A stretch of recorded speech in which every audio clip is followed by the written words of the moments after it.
কক্সবাজারের জনাকীর্ণ শরণার্থী শিবিরে বৃষ্টি শিশুদের জন্য এক আনন্দের উপলক্ষ। নিপীড়ন থেকে বাঁচতে মিয়ানমার থেকে পালিয়ে আসা 12 লাখেরও বেশি রোহিঙ্গা শরণার্থী এখানে বসবাস করেন। তাদের মধ্যে অনেকেই শিশু।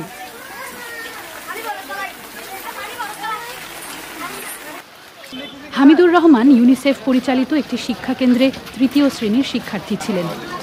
জাতিসংঘের এই সংস্থায় তহবিল সংকটের কারণে তার স্কুলে বর্তমানে ছুটি চলছে এবং সেটি স্থায়ীভাবে বন্ধ হওয়ার ঝুঁকিতে রয়েছে।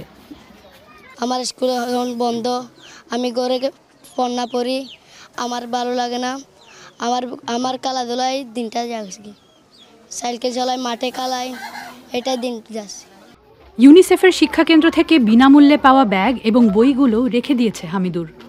রোহিঙ্গা শিক্ষার্থীদেরকে বার্মিজ পাঠ্যক্রমে শুধুমাত্র প্রাথমিক শিক্ষা দেওয়া হয়, তবুও হামিদুর বড় স্বপ্ন দেখত। আমি ডাক্তার হইতে চাইছিলাম, আমার ডাক্তার পূরণ হয়েছিল না। গত মাসের শুরুতে তহবিল সংকট ঘোষণার পর অনেক রোহিঙ্গা শিক্ষকও তাদের চাকরি হারিয়েছেন। তাদের মধ্যে ছিলেন তাসলিমা, একজন 22 বছর বয়সী রোহিঙ্গা শিক্ষক, যিনি এই শ্রেণীকক্ষে তার ছাত্রদের পড়াতেন।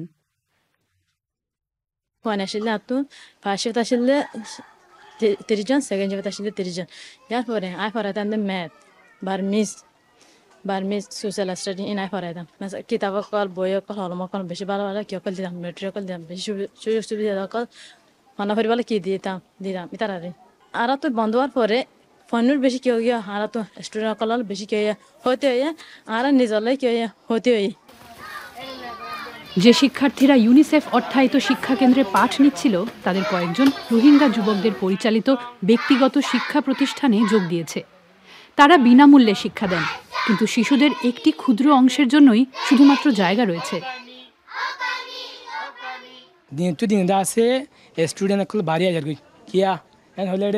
ইঞ্জুরি স্কুল আসি বেগুম বন্ধ, এখন বন্ধ তাহলে স্কুলে কিছু আছে ঘুরে ফিরা করে, তাহলে আর কিছু আছে যারা যারা ফান্দালা ইন্টারেস্ট করে এতারা দাসা আর হাসাইয়ের আর দাসে দূর ভারি দূর এতারা দাসা আর কি দির এলম দির বই নাই, হাতা নাই, হলম নাই, কিতাব নাই।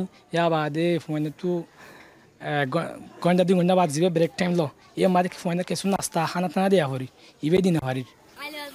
বিশেষজ্ঞদের ধারণা প্রায় 10,000 শিক্ষার্থী ব্যক্তিগত কেন্দ্রগুলোতে ভর্তি হতে পারে, যা শিক্ষার প্রয়োজন এমন লক্ষ লক্ষ শিক্ষার্থীর তুলনায় একটি ক্ষুদ্র সংখ্যা।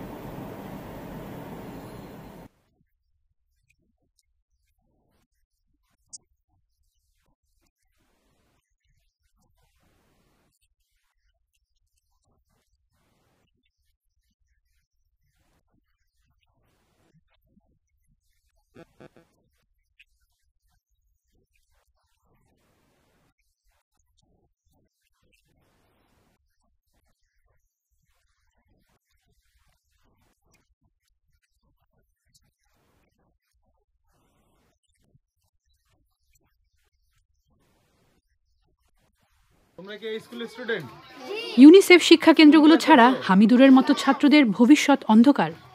আর বাংলাদেশ সরকার তাদের স্কুলে যেতে অনুমতি দেবে না।